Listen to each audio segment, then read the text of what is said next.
Hey y'all, this is Marley K. Hope y'all are well.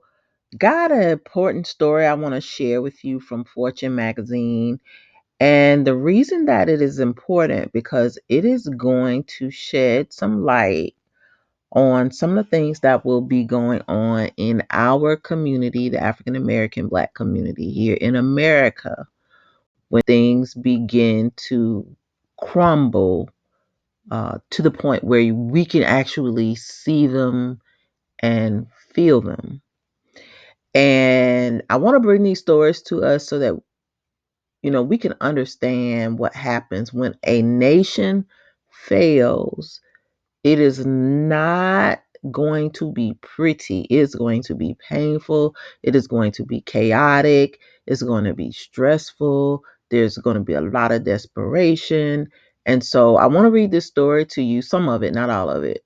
And I will include it in the description so that you can get an idea of how poor nations are impacted by these loans and these national defaults, and what it looks like when people don't work and can't pay taxes and the government can't take money out your paycheck, rob Peter to pay Paul. It's going to be ugly. So I can't stress enough to our people to prepare. And it just seems like people just don't understand. They are not willing to sacrifice, forego entertainment and fun and just things that don't matter to, buy extra food, to buy, uh, over the counter medications, order antibiotics or whatever thing, buy extra hygiene products, buy, hair supplies, baby clothes, things for your children, grandchildren. People are just not doing those things. They just act like the groceries are always going to remain the same price. Gas is going to be the same. The schools are always going to be open. So it's going to be a lot of changes and it's not going to be good. So let me get into this. All right. In a lot of the world, the clock has hit midnight. China is calling in loans to dozens of countries from Pakistan to Kenya. This article came out on yesterday, May 18th, 2023. Says a dozen poor countries are facing economic instability and even collapse under the weight of hundreds of billions of dollars in foreign loans, much of them from the world's biggest and most unforgiving government lender, the Dragon. An Associated Press analysis of a dozen countries most indebted to the Dragon, including Pakistan, Kenya, Zambia, Laos, and Mongolia, found paying back that debt is consuming an ever greater amount of the tax revenue needed to keep schools open, provide electricity, and pay for food and fuel. So understand when people start losing jobs, locally at the state level and then nationally, there's not enough tax revenue to keep things going because that money, is taken out of your check before you even get it. So, for those of you who have school age children and you think the schools are going to be open when things get bad, no, you're not going to be able to send your babies to school. Your baby is going to be at home with you on the interwebs because that's where school is going to be happening. The last 3 years was a dry run.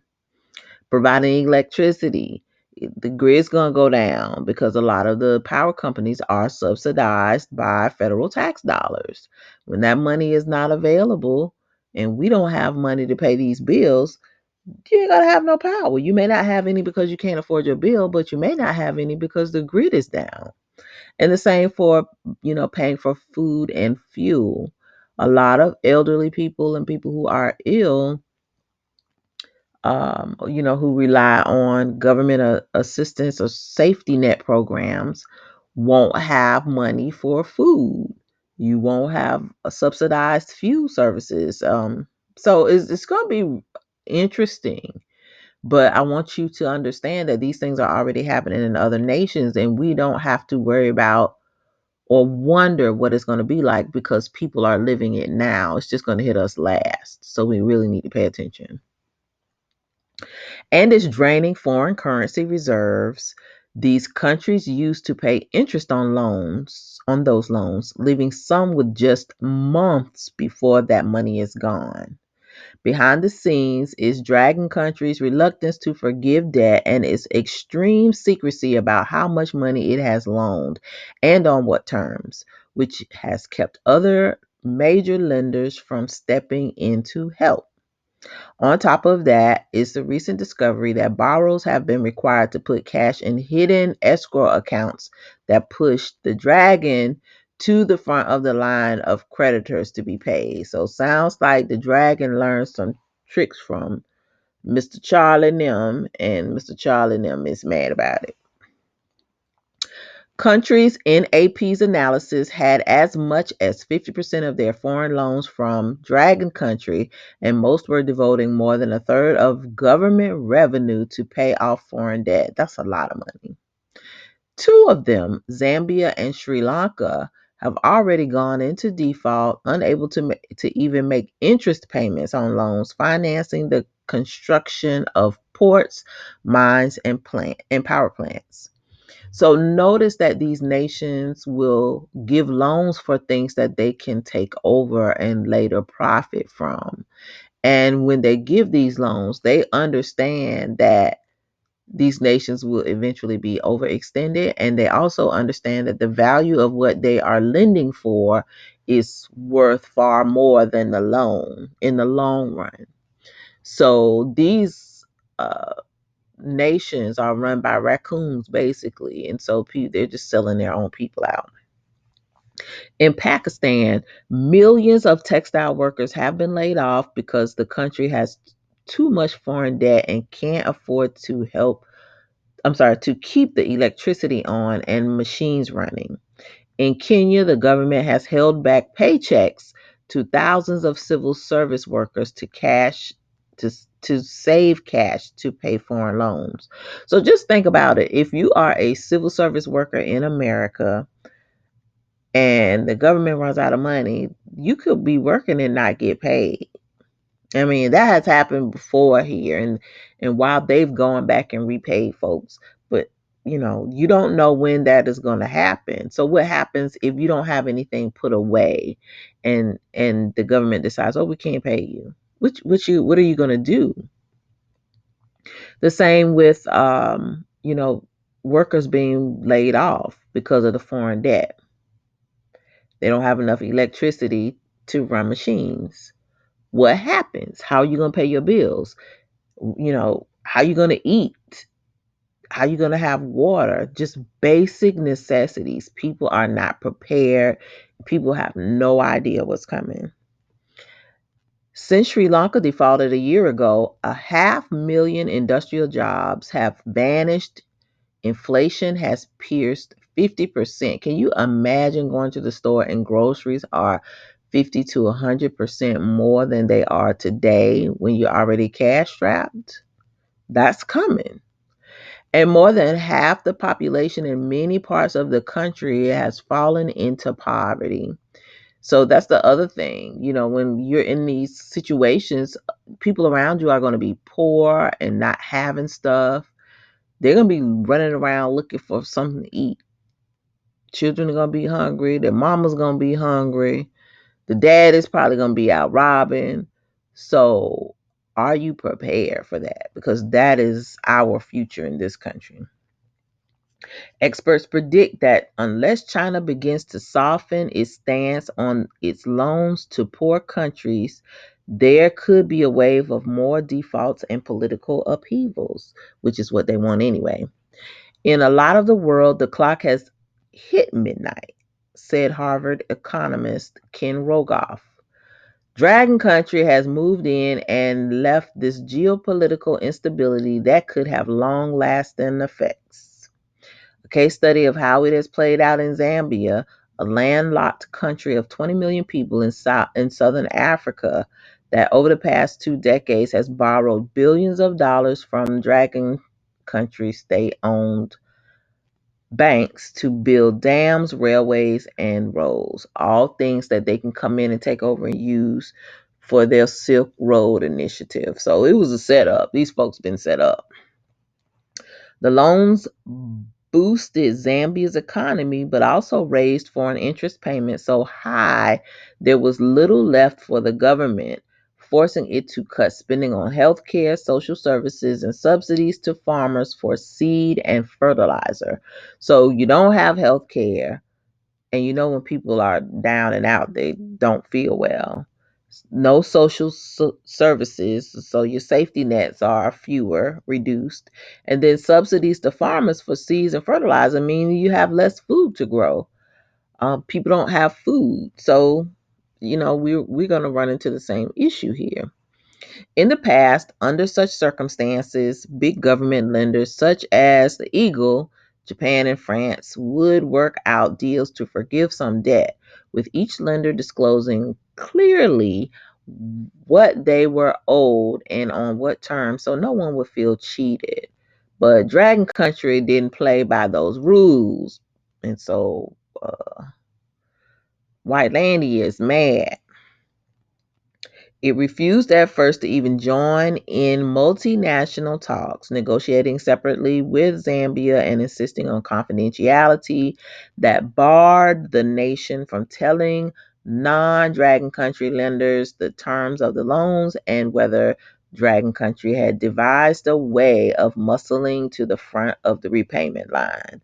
So, Dragon Country made folks set up a separate bank account. And it was like, you gonna deal with us? We want to get our money first. And so, no, nobody don't like that.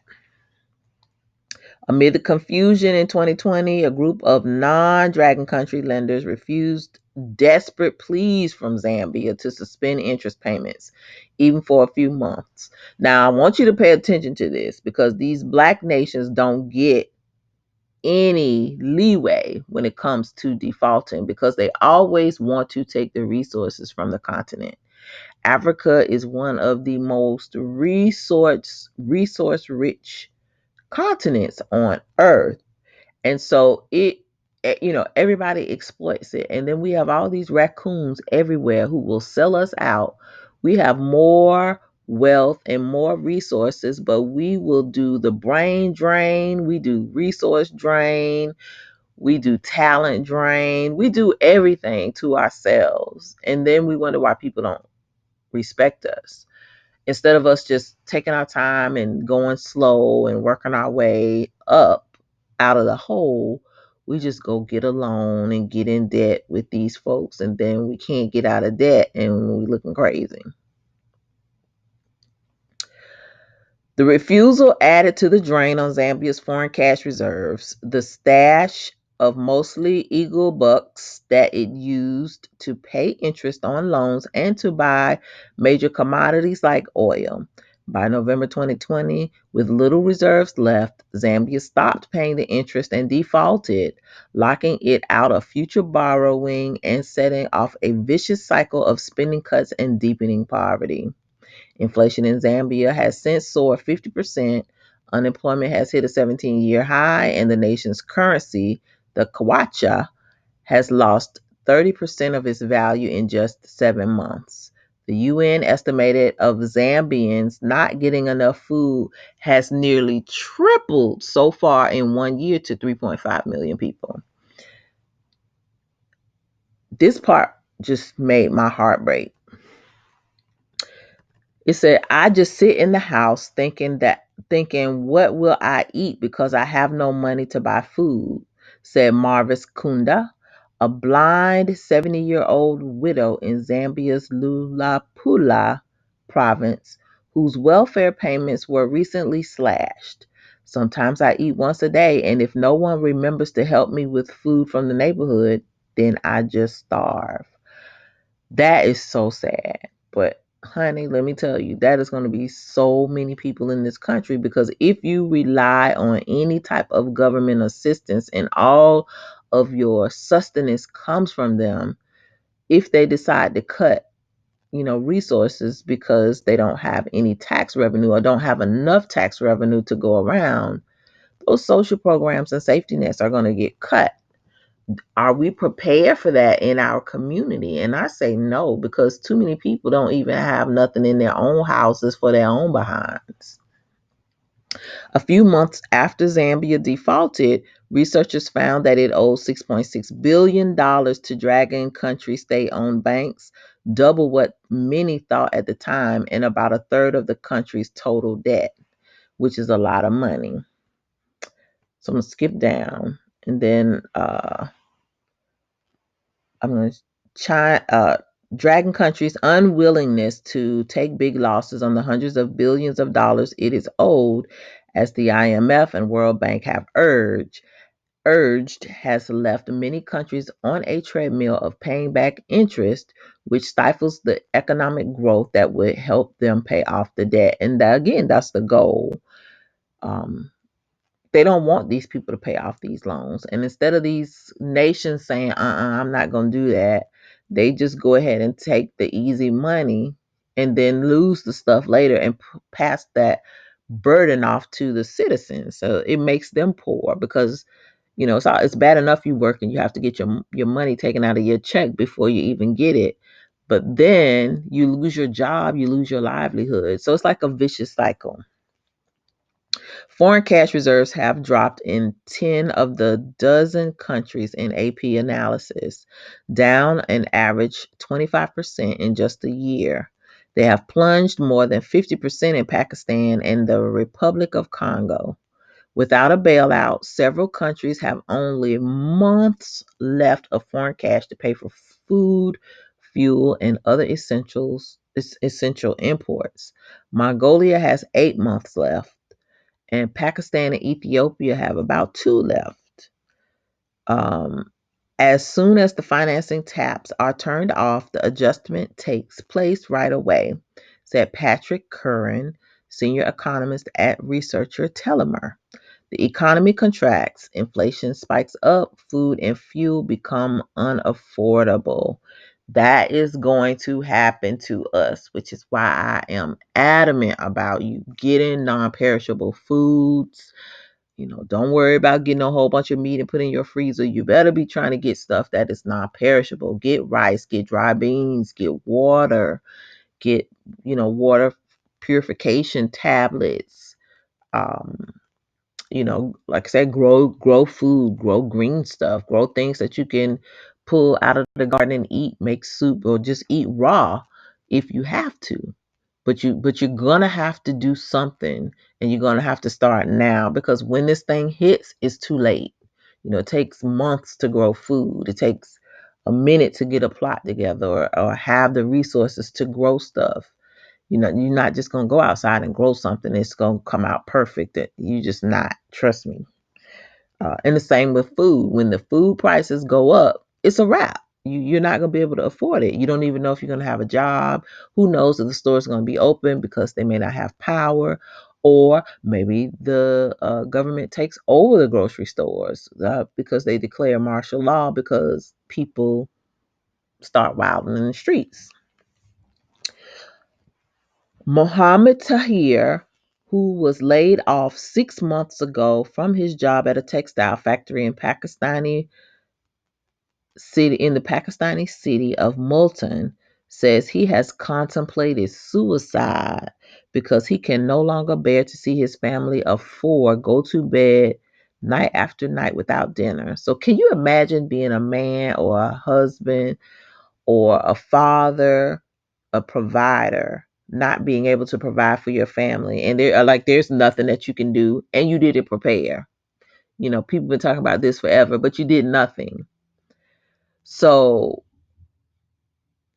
again, this is a situation that is going to happen here, but we have to be proactive and do what we need to do to prevent this. I've been facing the worst kind of poverty, said Tahir, was recently told Pakistan's foreign cash reserves have depleted so much that it was now unable to import raw materials for his factory. I have no idea when we would get our jobs back.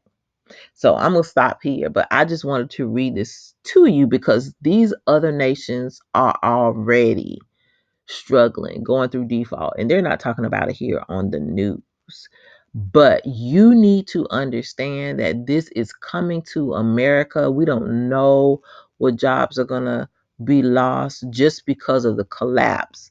This is even, it's not even including AI coming and taking over all these white collar jobs. So in the UK, they are already introducing pilotless buses and airplanes. That means people are not going to have jobs. Like, you just don't really understand all the things that are coming at one time.